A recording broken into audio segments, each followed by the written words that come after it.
Yes, you know what? I will note all these questions and I will ask them later on. It's gonna have a Canadian flair for sure. All right. Sports. Talk. Live. Do you guys even know where Vancouver Island is? It's not even close to Toronto. Okay, let's get things going.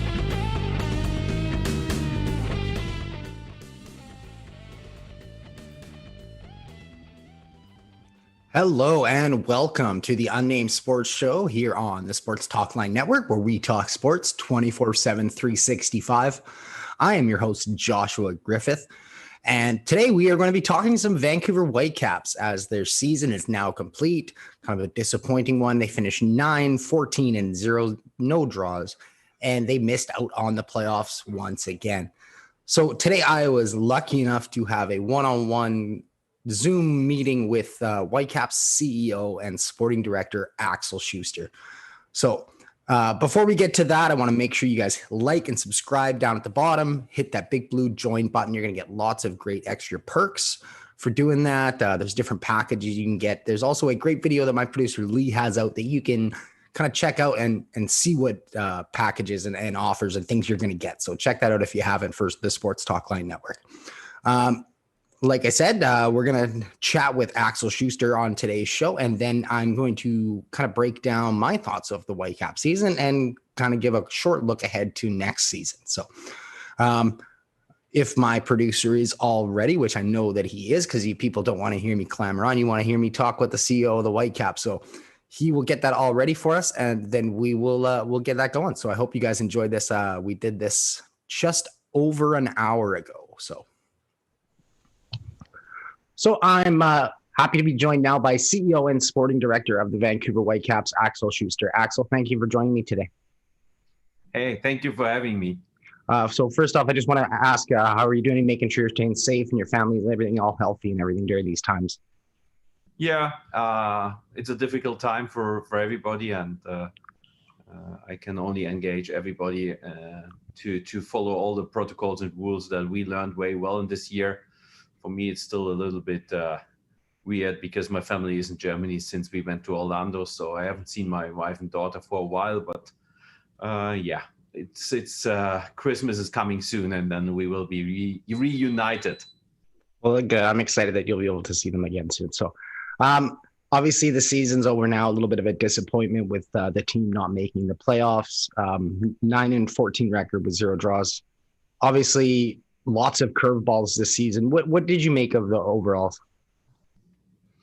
Yeah, of course we are disappointed, and because we said from the very first beginning, if you play in this league, the target always should be to reach the playoffs, and we wanted to develop things, we wanted to build things. In the same time, we always said we want to reach the playoffs, means the 8th position, and we only made 3 steps, and instead of 4 steps.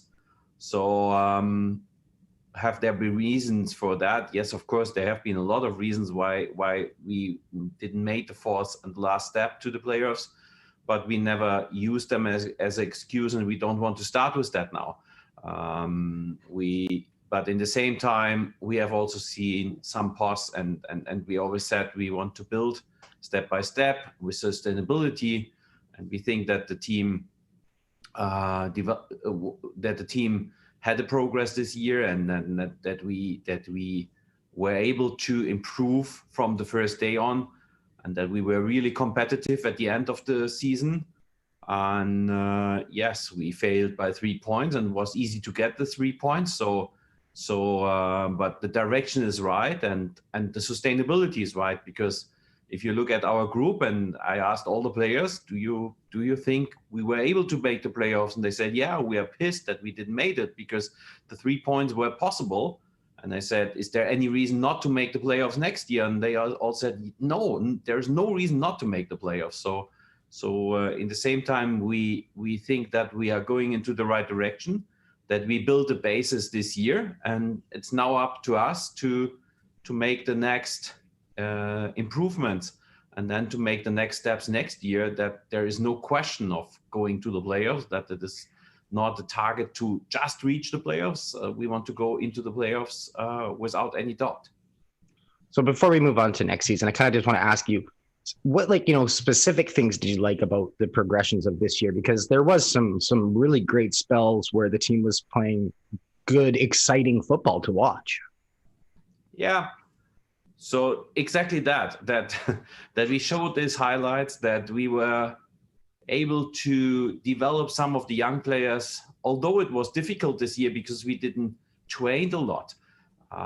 If you put a new group together, and we had another big turnaround before this season, and you add a lot of young players, also from your academy, to build something and to develop players, it's way important to be on the pitch and to work with them on things. And because of a way long lockdown, and then two very special scenarios, Orlando and the postseason, where you had to play every 3-4 days, there was not a lot of space to train. And now people will say, yeah, but you train. But you have to think, after a game, it's a regeneration day. And sometimes the next day was already the last training, where you do the tactical things and you make the set places for the next day. So there was not a period where you could work for 3-4 days on one topic with your young players. And but in the same time, we were still able to see some growth, some development of those players. And we played a lot of young Canadian kids. We added some young players like Ranko and Leo, and we got some more stability at the end. Of course, we were not stable enough because we showed highlights and then we had setbacks. This is a problem that you maybe have with younger players, especially if you not have the consistency in training and improving things. And yes, we had moments in the year where we also were missing. We were missing a lot of key players that played an important role in the last 12 games. So from that side, some highlights, but consistency was a big thing, and that was not good. And this in the same time gives us hope that if we get that done and get more consistency, that we already with this group have a good chance to compete in this league. You mentioned the Canadian players and the young players. How important, I know it's important for Mark, but how is important for you guys just overall as an organization is it to develop your young players and your Canadian players? It's, I think, even more important as for our organization than for Mark, because there is a clear idea of building this organization, of building this team, and there's a clear path to 26. And we want to play an important role as an organization in building the squad for 26. We want to have a lot of players in the squad of 26 that touched our organization at some point. And I would say Alfonso is a safe one, but we are working on having some more of them. And for that reason, it was also a pause that a lot of Canadians got minutes in our team, a lot of guys, homegrown guys. And to see that if they get more and more minutes, they are growing and they can play a good role in this league. But again, not enough and not consistent enough. And we're working on getting more minutes for all those guys on several platforms, because we also saw that players suddenly played and could help us as a team that had no competition minutes for maybe 2 years. And that's another thing where we want to work on as an organization, that these guys get more minutes in general. Absolutely. So I'm joined now by Axel Schuster, CEO of the Vancouver Whitecaps, here on the Unnamed Sports Show. Axel, I want to ask you about a couple specific players. David Milinkovic looked pretty good on the left wing at times. Showed some spurts. Added with some goals in there. What was it specifically about him that you guys didn't like the relationship? You felt it was best to move on? Yeah, I think it was a decision that was made by both parties. Mm-hmm. Has also to do with expectations of a player and our development as a team. Because yes, he had impact and he showed some highlights, and we were speaking about consistency. And I think exactly in that phase where the team got some more consistency, where you mentioned we played some very good games in Portland. he didn't play that important role anymore.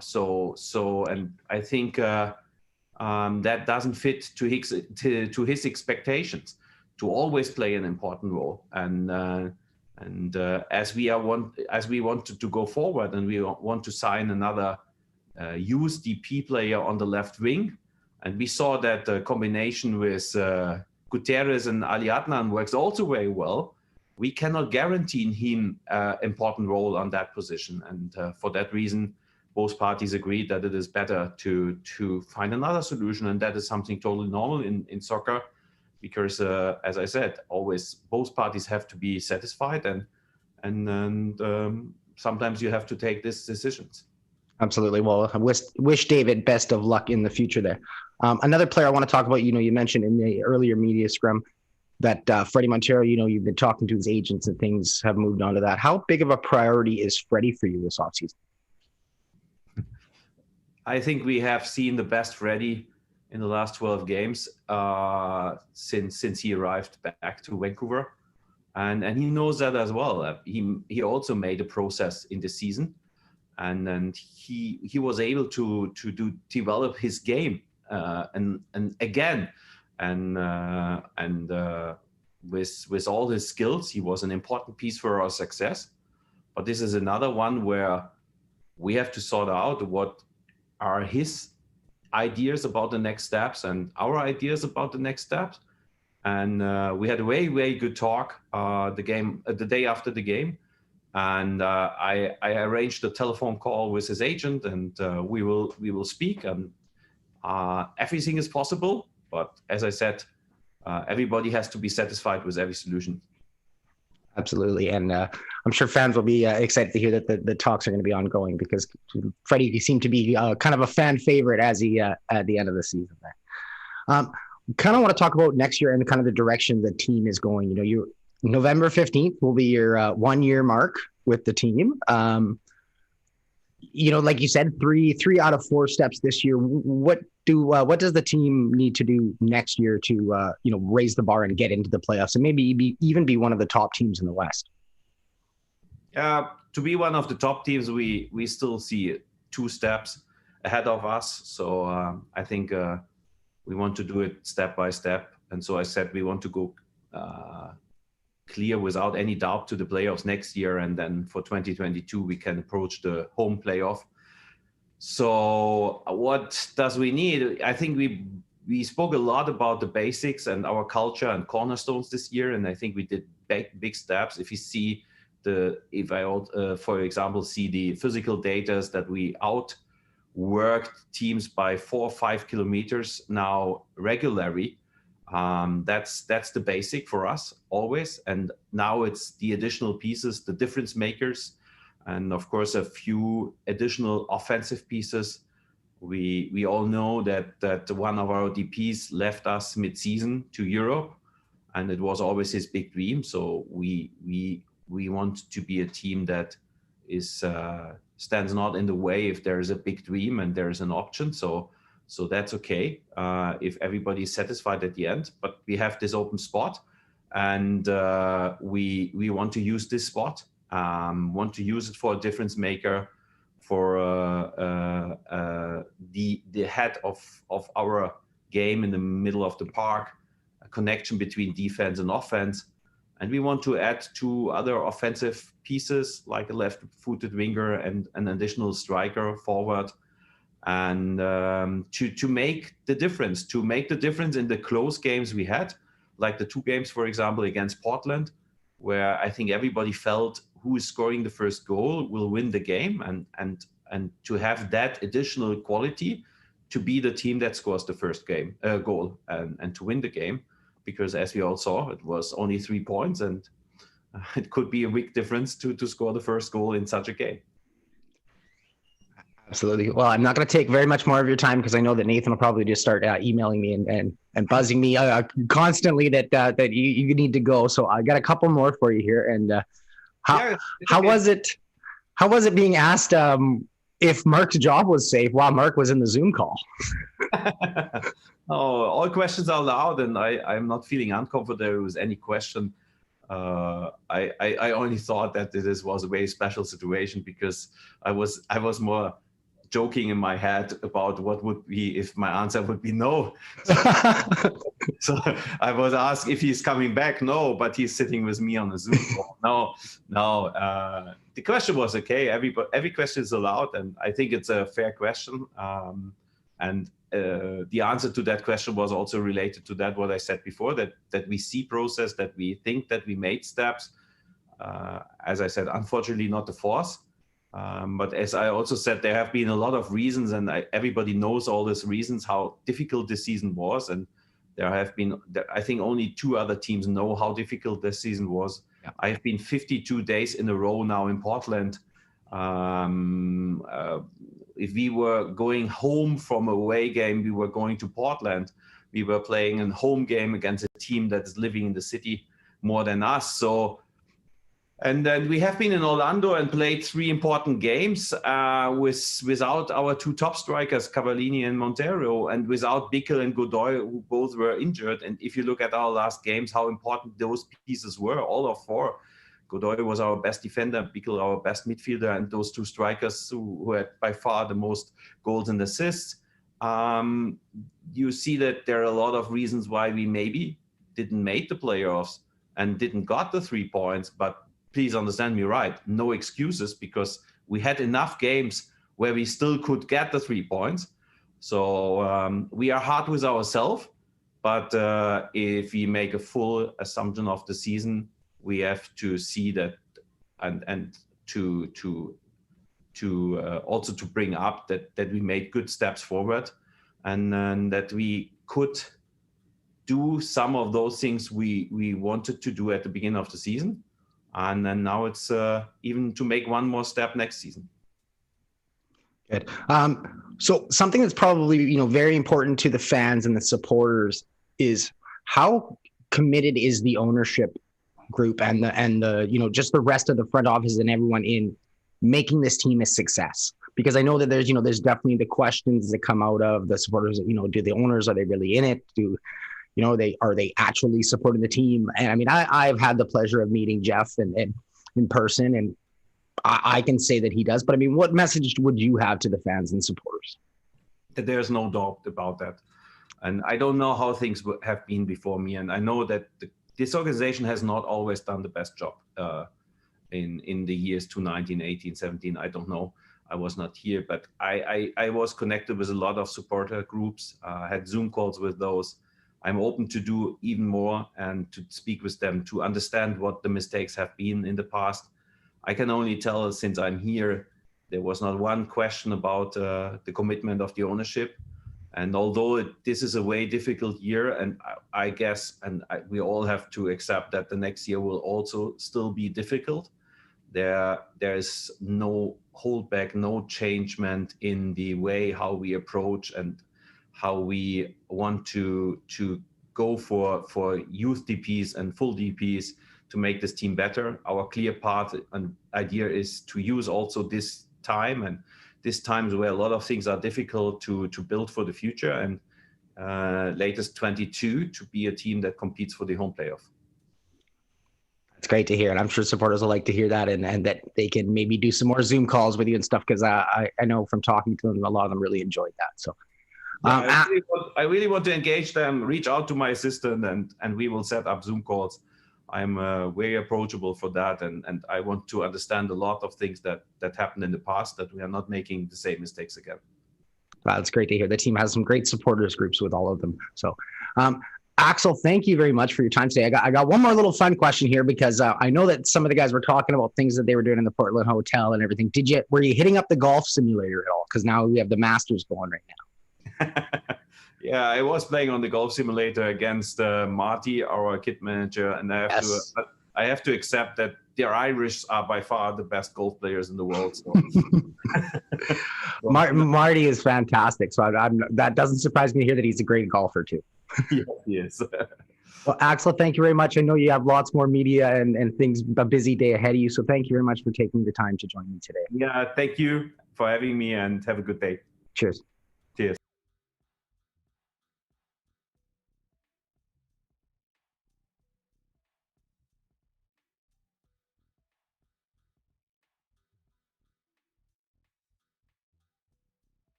Thank you for having me, and have a good day. Cheers. Cheers.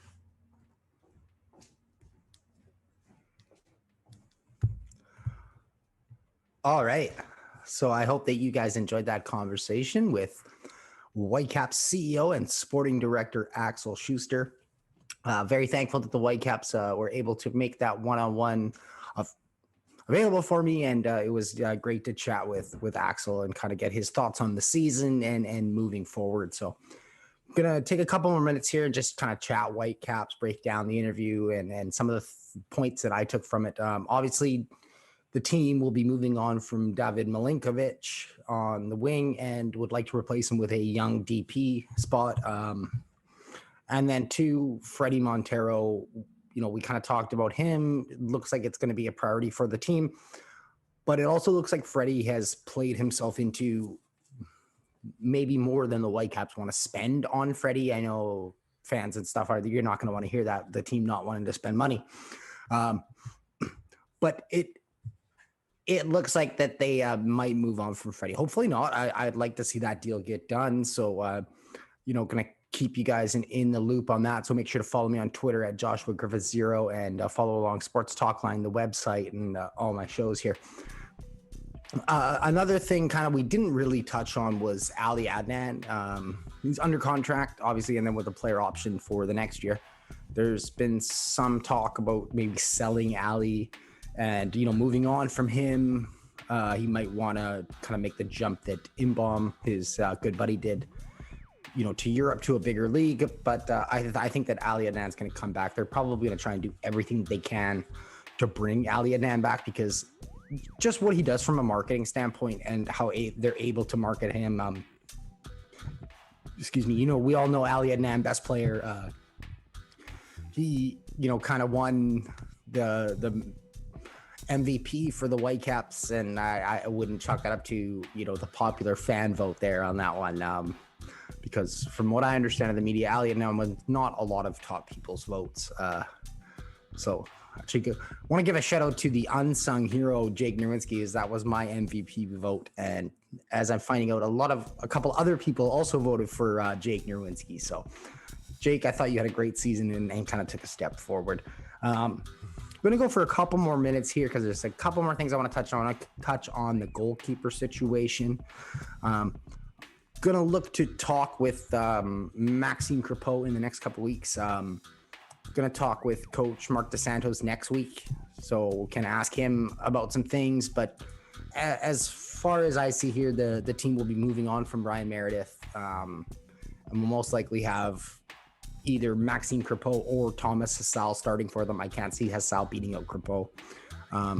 And then Evan Bush will probably be the backup. Hassal will most likely be loaned out. That would be the smart choice because he needs playing time. He's shown that he's a young, up-and-coming goalkeeper, and he's probably going to be a pretty useful part for the Whitecaps. So it's a tough problem to have, but it's not it's not a bad one when you have too many good goalkeepers. So, and then kind of moving forward, we all know they need a number 10. If they can't keep Freddie and keep him in that number 10 role in kind of a 4-4-2 formation, which I think is the best one, despite Mark DeSantos saying he liked the 4-4-3. A little bit of a funny conversation in the Zoom calls earlier about that is call it a myth, but it's like, no, you said it. And people were quick to point that out. So I really like the infusion of the young Canadian players. I like what we saw from Michael Baldissimo, Ryan Raposo, Patrick McFadden. They're all options. Simon Colline, when he gets back from his loan, he could be an option next year. It's going to be an interesting offseason. They've said they have some people on the radar, but it's a tough sell, right? When you don't know what the season is going to bring, you don't know the start dates. You don't know where the team's going to be playing. Is it going to be in Portland again? Are they going to have to be doing the same thing that they were doing last season? So it leaves a lot of stuff up in the air for the Vancouver Whitecaps going into next year. I don't really know what else I can touch on. I mean, I thought the team was dealt a pretty harsh hand with 17 of their 23 games being against playoff teams. They had to play the three best teams in the West 3 times each. They had to play Toronto, which was second best team in the East 3 times. they didn't have a home. They had to do, 3 separate bubbles. Like Axel said, he didn't have his 2 top strikers for the Orlando tournament, and they showed some promise in that. So I honestly think that the team could have done a lot better in kind of a regular with BC Place as their home, as their backdrop, using that as an advantage. We saw that in just the 3 games against Montreal and Toronto at home, where they were able to, kind of use the turf to their advantage. As we saw that great pass by Adnan, or that great pass to Adnan that just bounced right perfectly, and he just headed it right in. So I want to thank everybody for joining me who tuned in to listen to the conversation with Vancouver Whitecaps CEO Axel Schuster. So make sure you like and subscribe down at the bottom if you haven't already. And join me for my next show. I got a couple great guests already lined up. Going to interview one tomorrow, so hopefully that one should be out on this weekend. For the Sports Talk Line Network, I have been your host, Joshua Griffith, here on the Unnamed Sports Show. And just want to remind you to love sports, all sports.